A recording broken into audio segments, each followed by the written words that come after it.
جو اللہ ہے وہ رب العالمین ہے، سب انسانوں کا خدا ہے۔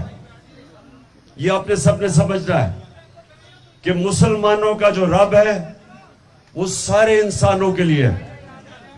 اور دوسری چیز اس سے بھی زیادہ ضروری آپ کو سمجھنا ہے کہ ہمارے جو اللہ کے پیغمبر نبی صلی اللہ علیہ وسلم وہ رحمت العالمین ہیں، وہ سارے انسانوں کے لیے رحمت بن کے آئے تھے۔ یہ ضروری آپ کو سمجھنا ہے، کیونکہ کوئی بھی ہمارا دین سمجھ ہی نہیں سکتا اگر اس کو اس چیز کی سمجھ نہ ہو کہ ہمارا رب سب انسانوں کے لیے ہے، اور جو ہمارے پیارے نبی صلی اللہ علیہ وسلم وہ سارے انسانوں کے لیے رحمت بن کے آئے تھے۔ ادھر سے شروع کرتے ہیں ہم، کیونکہ یہ بڑی میں نے ساری دنیا دیکھی ہے، اور میں نے مجھے بڑے افسوس سے یہ دیکھنا ہے کہ ہر جگہ کہیں زیادہ کہیں کم، لیکن انسانوں کے خلاف صرف اس لیے نفرت کہ یا ان کا رنگ فرق ہے اور یا ان کا دین فرق ہے۔ اس کی وجہ سے نفرت انسانوں کے ساری دنیا میں ہے، کہیں زیادہ کہیں کم، اور کئی دور میں زیادہ اور کسی دوروں کے اندر کم، لیکن ہے ساری دنیا میں۔ ابھی امریکہ کے اندر میں پڑھ رہا تھا، نیو میکسیکو میں 4 مسلمانوں کو مار دیا صرف اس لیے کہ وہ مسلمان تھے، ان کو قتل کر دیا۔ اسلاموفوبیا جس کو ہم کہتے ہیں۔ تو یہ ساری دنیا کا مسئلہ ہے، لیکن جب ایک مسلمان ملک اپنے دین کے اوپر چلتا ہے، اور جب وہ یہ سمجھ آتا ہے کہ اس کا خدا سب انسانوں کا خدا ہے، اور جب اس کا جو پیغمبر آخری اللہ کے پیغمبر وہ سارے انسانوں کے لیے رحمت بن کے آئے تھے، ادھر سے شروع کرتا ہے ہمارا دین۔ دوسری چیز، ہمارے دین کے اندر انسان برابر ہے، اور جو مدینہ کی ریاست اس کے اوپر ہم کیوں دیکھتے ہیں؟ کیونکہ وہ ہمارے نبی صلی اللہ علیہ وسلم نے مسلمانوں کی پہلے ریاست بنائی تھی۔ اب آپ سب کے لیے کہ اس ریاست میں کیا ہوا، ہمارے نبی نے ایک چارٹر سائن کیا۔ یہودی بھی تھے، مسیح بھی تھے، جتنے بھی انسان تھے ان کے ساتھ انہوں نے چارٹر آف مدینہ سائن کیا، جس کو کہتے ہیں میثاق مدینہ، اور اس میں سب کو برابر کے شریک بنایا۔ پھر ایک چیز اور جو میں بار بار لوگوں کو بتاتا ہوں کہ ہمارا دین شروع کدھر سے ہوا تھا۔ 4 خلیفہ جو ہمارے نبی صلی اللہ علیہ وسلم کے بعد آئے، ان میں سے 2 خلیفہ وقت عدالت میں پیش ہوئے، جو ہماری مسلمان جو ایک بہت بڑی ہستی مسلمانوں کی حضرت علی رضی اللہ تعالی، وہ عدالت میں جاتے ہیں اور ان کا کیس ہوتا ہے ایک اقلیت سے، یہودی سے، اور وہ آپ یہ سمجھیں کہ خلیفہ وقت ہیڈ آف سٹیٹ ایک اقلیت کے ساتھ عدالت میں جاتے ہیں۔ پہلے تو یہ سوچیں کہ کتنی آج دنیا میں ملک ہیں جدھر ہیڈ آف سٹیٹ ایک عام اقلیت کے ساتھ عدالت میں پریزنٹ ہوگا۔ کتنے دنیا میں ملک ہیں، بڑے بڑے ملک ہیں، ویسٹرن ڈیموکریسیز ہیں، آپ کو بھی تصور کر سکتے ہیں کہ ایک اقلیت کے ساتھ وہ عدالت میں پریزنٹ ہو۔ اور لیکن اس سے بھی آگے بات کہ وہ جو کیس ہے، وہ قاضی وہ فیصلہ خلیفہ وقت کے خلاف دے دیتا ہے، اور وہ یہ کہتا ہے کہ میں آپ کی بیٹی کی، کیونکہ آپ کے بیٹا گواہ ہیں، ان کی میں گواہی قبول نہیں کرتا۔ کتنی دنیا کے اندر یہ ہوگا آج کل، کہ میں آج بات کر رہا ہوں 21ویں صدی میں، کہ آپ کتنے ملکوں میں یہ ہو سکتا ہے کہ ہیڈ آف سٹیٹ ایک مائنورٹی سے عدالت اس کے خلاف فیصلہ کر دے۔ تو یہ ادھر سے ہم شروع ہوئے تھے. ہمارے انصاف کا نظام ادھر تھا اور اقلیت انسان برابر تھے مسلمان معاشروں میں. اور ہم ایک اور چیز پہ آتے ہیں. ابھی رائے پرکاش نے بات کی کہ جو فورس کنورژنز ہیں کہ زبردستی لوگوں کو سندھ میں خاص طور پہ کہ لڑکیوں کو زبردستی مسلمان کر لیتے ہیں.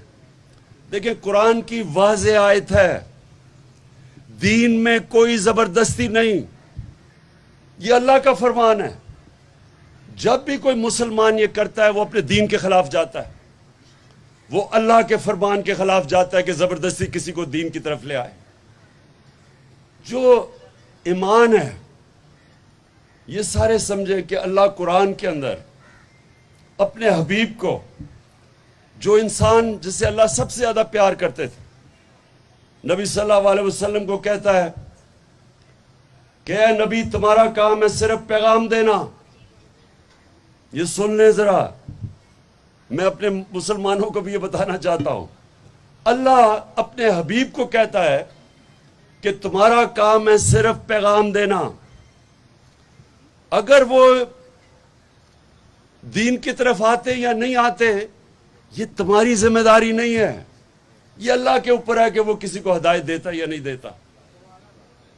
یہ آپ سب سمجھ جائیں کہ یہ جو زبردستی کسی کا خیال ہے کہ مسلمان کسی کو کرنا, یہ تو اللہ کا تحفہ ہے کہ اگر وہ کسی کو ایمان دینا چاہتا یا نہیں. تو یہ بالکل میں پوری طرح ہم اپنے دین کے اوپر چلتے ہوئے اس کی مخالفت کریں گے جو زبردستی لڑکیوں کو مسلمان کیا جاتا ہے.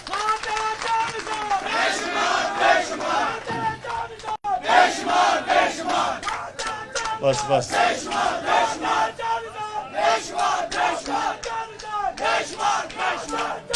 بس بس اچھا, اب آ گیا ایک اور ایشو, اور وہ صرف ہماری اقلیتوں کے لیے نہیں ہے, وہ ہر پاکستان کے کمزور طبقے کے لیے ہے. دیکھیں انصاف ہوتا کیا؟ انصاف کا مطلب ہوتا ہے کہ کمزور اور طاقتور قانون کے سامنے ایک برابر. یہ سب سے بڑی چیز ہوتی ہے کہ ایک معاشرے کا جب اوپر اٹھتا ہے معاشرہ, تو معاشرہ اوپر نہیں اٹھ سکتا جب اس معاشرے میں انصاف نہ ہو. جو بھی دنیا کی تاریخ میں ملک اوپر گئے ہیں ان کا انصاف کا نظام بہتر ہوا ہے. بلکہ ہمارے ایک بہت بڑا مسلمانوں کا عالم ابن خلدون, وہ کہتا ہے کہ میرا سارا جو تجزیہ ہے قرآن کا, اس کے بعد میں ایک نتیجے پہ آیا ہوں کہ اللہ نے انسان کو دنیا میں بھیجا ہی ایک وجہ سے ہے, انصاف قائم کرنے کے لیے. جانوروں کے معاشرے میں انصاف نہیں ہوتا, وہ مائٹ از رائٹ ہے, جو طاقتور ہے وہ قانون سے اوپر ہے, جو کمزور ہے اس کو کوئی پوچھتا نہیں ہے, اس کو انصاف نہیں ملتا. انسانی معاشرہ ہوتا ہی تب ہے جب اس میں انسانیت ہو اور اس میں انصاف ہو. میں نے جب آج سے 26 سال پہلے اپنی پارٹی شروع کی تھی تو اس کا نام رکھا تھا انصاف کی تحریک. میں یہ سمجھتا ہوں کہ اس جدوجہد میں ہم سب کو شامل ہونا چاہیے. میں اپنی ساری قوم کو شامل اس لیے کر رہا ہوں کہ یہ ہمارا ملک آگے نہیں بڑھے گا جب تک یہ انصاف نہ ہو. انصاف کا مطلب ہوتا ہے rights, human rights. Human right کیا ہوتا ہے کہ ہر انسان کے حقوق ہوتے ہیں, چاہے وہ کمزور ہے چاہے طاقتور, چاہے امیر یا غریب. جب تک معاشرے میں انصاف کی وجہ سے لوگوں کو رائٹس نہیں ملتے, ایک معاشرے کا جو پوٹینشل ہوتا ہے, معاشرے کی پرواز اوپر نہیں جا سکتی. مدینہ کی ریاست میں میں مثال اس لیے دیتا ہوں کہ وہاں ایسا زبردست انصاف کا نظام تھا کہ وہ لوگ جن کی حیثیت ہی کوئی نہیں تھی, انہوں نے چند سالوں کے اندر دنیا کی 2 سپر پاورز ان کے سامنے گھٹنے ٹیک گئی, کیونکہ انہوں نے ایسا زبردست انصاف کا نظام بنایا تھا کہ جو مسلمان بھی نہیں تھے وہ اس ریاست کا حصہ بننا چاہتے تھے, کیونکہ ان کی ریاست کا انصاف کا نظام